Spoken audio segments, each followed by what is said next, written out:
সাংবাদিকতা মানেই কি শুধু সংবাদ পরিবেশন, নাকি ক্ষমতার দাপটকে চ্যালেঞ্জ জানিয়ে সত্যকে সামনে আনা? বাংলাদেশের সাংবাদিকতার জগতে এমন এক নাম যাকে নিয়ে আলোচনা আর বিতর্ক সমান্তরালভাবে চলে।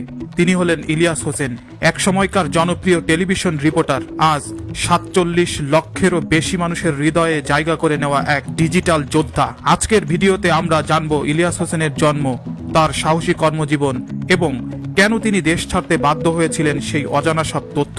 ইলিয়াস হোসেনের শেকড় লুকিয়ে আছে বাংলাদেশের দক্ষিণ পশ্চিমাঞ্চলের সীমান্ত জেলা চুয়াডাঙ্গায়। ১৯৮৪ সালের ১ জানুয়ারি চুয়াডাঙ্গা জেলার দামুরহুদা উপজেলা, যেটি বর্তমানে দর্শনা নামে পরিচিত, খাসপাড়া গ্রামে তিনি জন্মগ্রহণ করেন। ২ বোন ও ৩ ভাইয়ের মধ্যে ইলিয়াস হোসেনের অবস্থান তৃতীয়। সবথেকে বড় বোনের নাম নীলিমা। তিনি স্বামী সন্তান নিয়ে প্রবাসে অবস্থান করছে। নীলিমার পরেই বড় ভাই সেলিম, তিনিও পরিবার পরিজন নিয়ে বিদেশে অবস্থান করছে। তৃতীয় নম্বরে ইলিয়াস হোসেন, যাকে আমরা দেশপ্রেমিক সাংবাদিক বা সাংবাদিক ইলিয়াস হোসেন নামে চিনি। চতুর্থ নম্বরে ইলিয়াসের ছোট বোন রিনা, তিনিও স্বামী সন্তান নিয়ে প্রবাসে অবস্থান করছেন।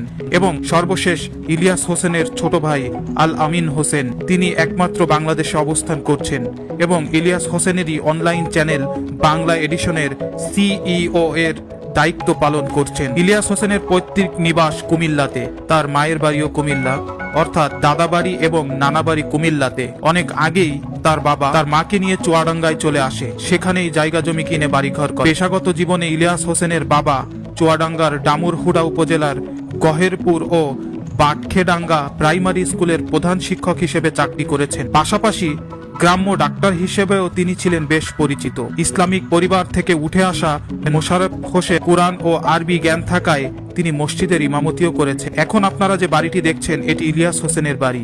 এখানে ইলিয়াস হোসেনের শৈশব ও কৈশোর কেটেছে। এই বাড়িতেই তার বাবা মা ৪ ভাই বোনকে নিয়ে থাকতেন ইলিয়াস হোসেন। প্রথমে ইলিয়াস হোসেনকে চুয়াডাঙ্গা দামুরহুদা গ্রামের একটি মাদ্রাসায় ভর্তি করা হয়। পরবর্তীতে সেখান থেকে তাকে স্কুলে স্থানান্তর করা হয়।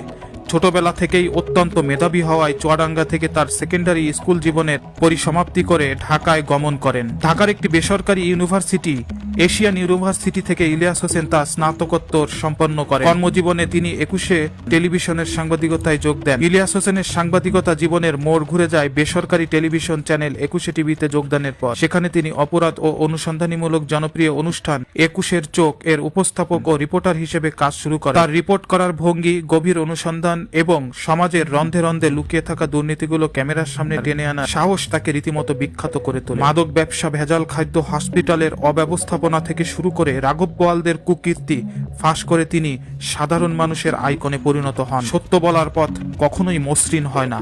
ইলিয়াস হোসেনের ক্ষেত্রে তাই হয়েছিল। একের পর এক অনুসন্ধানী রিপোর্টের কারণে তিনি প্রভাবশালী মহলের চক্ষুশূলে পরিণত হয়ে ওঠেন। ২০১৫ সালের দিকে বাংলাদেশে যখন রাজনৈতিক পরিস্থিতি জটিল হতে শুরু করে, তখন তার জীবনের উপরে হুমকি নেমে আসে। মামলা ও গ্রেপ্তারের ভয়ে শেষ পর্যন্ত তিনি দেশ ছাড়তে বাধ্য হন এবং মার্কিন যুক্তরাষ্ট্রে রাজনৈতিক আশ্রয় নেন। বর্তমানে তিনি নিউ ইয়র্কে সপরিবারে বসবাস করছেন। ২০১৫ সালে আওয়ামী লীগের অত্যাচারে সপরিবারে দেশ ছাড়তে বাধ্য হয় ইলিয়াস হোসেন। বাড়ি ছাড়ার আগে তাদের সব সম্পত্তি, পৈতৃক বাড়িঘর সবকিছু বিক্রি করে দিয়ে চলে যান। চলে যাবার আগের দিন রাত্রে বাড়ির দেওয়ালে লিখে যায়, যে মাটির প্রতিটি ধূলিকণায় আমাদের স্মৃতি জড়িত, সে মাটি কি ভোলা যায়? বাবা মায়ের স্মৃতি রেখে চলে যাচ্ছি, ক্ষমা করে দিও। ক্ষমা করবে কিনা জানি না। হে বন্ধু, তুমি ছিলে, আজ নেই, তোমার প্রিয় বাড়ি থেকে গেছে। অত্যন্ত হৃদয় বিদারক ও স্পর্শকাতর লেখাটি আজও ইলিয়াস হোসেনের বাড়ির দেওয়ালে লেখা রয়েছে। দেশ ছাড়লেও কলম বা কণ্ঠ থামিয়ে দেননি ইলিয়াস। তিনি শুরু করেন তার নিজস্ব ইউটিউব চ্যানেল। বর্তমানে তার চ্যানেলের সাবস্ক্রাইব সংখ্যা প্রায় ৪.৮ মিলিয়ন বা ৪৮ লক্ষ। তার উল্লেখযোগ্য ভিডিও বাংলাদেশের মেগা প্রজেক্টের দুর্নীতি, আইন শৃঙ্খলা রক্ষাকারী বাহিনীর বিতর্কিত ভূমিকা এবং রাজনৈতিক অস্থিতিশীলতা নিয়ে তিনি একের পর এক এক্সক্লুসিভ ভিডিও আপলোড করে চলেছেন। তার ১৫ মিনিট সেশনগুলোতে দর্শকদের কাছে অত্যন্ত জনপ্রিয়, যেখানে তিনি সমসাময়িক রাজনৈতিক ইস্যুগুলো বিশ্লেষণ করেন। ২৪শে জুলাই ২০২৪ সালের জুলাই মাসে বাংলাদেশের সংগঠিত ছাত্র জনতার গণ অভ্যুত্থানে ইলিয়াস হোসেনের ভূমিকা ছিল অত্যন্ত জোরালো। প্রবাসে থেকেও তিনি ডিজিটাল প্ল্যাটফর্ম ব্যবহার করে এই আন্দোলনে বড় ধরনের প্রভাব ফেলেছিলেন। আন্দোলনের শুরু থেকে ইলিয়াস হোসেন তার ইউটিউব চ্যানেল এবং ফেসবুক পেজ থেকে নিয়মিত লাইভ ভিডিও আপলোড করতে থাকেন। বিশেষ করে যখন দেশে ইন্টারনেট ব্ল্যাকআউট ছিল, তখন তিনি প্রবাসে বসে বিভিন্ন উৎস থেকে আসা ভেতরের খবর, ভিডিও ফুটেজ এবং নথিপত্র বিশ্ববাসীর সামনে তুলে ধরেন। তিনি শুধু ভিডিও বানিয়েই ক্ষান্ত হননি, বরং আমেরিকা সহ বিশ্বের বিভিন্ন দেশে থাকা প্রবাসী বাংলাদেশিদের রাজপথে নামতে এবং আন্তর্জাতিক মহলে যেমন জাতিসংঘ বা মার্কিন স্টেট ডিপার্টমেন্ট চাপ সৃষ্টি করতে উদ্বুদ্ধ করেন। আন্দোলন চলাকালীন সময়ে সরকারের পক্ষ থেকে যেসব বয়ান দেওয়া হচ্ছিল, ইলিয়াস হোসেন তার ভিডিওর মাধ্যমে সেগুলোকে চ্যালেঞ্জ করেন।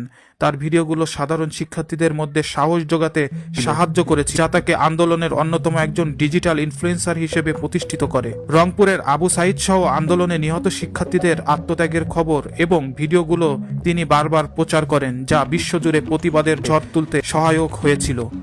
ইলিয়াস হোসেনকে নিয়ে যেমন ভক্তদের উন্মাদনা আছে, তেমনি বিতর্কও তার পিছু ছাড়ে না। তার রিপোর্টিংয়ের ধরন এবং তথ্যের সূত্র নিয়ে অনেকেই সমালোচনা করেন, এমনকি মার্কিন যুক্তরাষ্ট্র তিনি আইনি জটিলতায় পড়েছিল। তবে তার সমর্থকরা মনে করেন এই সবকিছুই তাকে থামিয়ে দেওয়ার একটা অপপ্রচেষ্টা মাত্র। কেউ তাকে বলেন দেশপ্রেমিক, কেউ বলেন বিপ্লবী সাংবাদিক, আবার কেউ বলেন বিতর্কিত অ্যাক্টিভিস্ট। কিন্তু সত্য এই যে ইলিয়াস হোসেন বর্তমান সময়ে ডিজিটাল মিডিয়ার এক বিশাল শক্তি।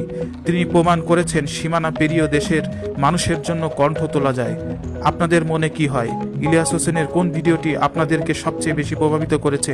কমেন্ট করে আমাদের জানান। ভিডিওটি ভালো লাগলে একটি লাইক দিন এবং চ্যানেলটি সাবস্ক্রাইব করে বেল আইকনটি বাজিয়ে আমাদেরকে সাপোর্ট করুন।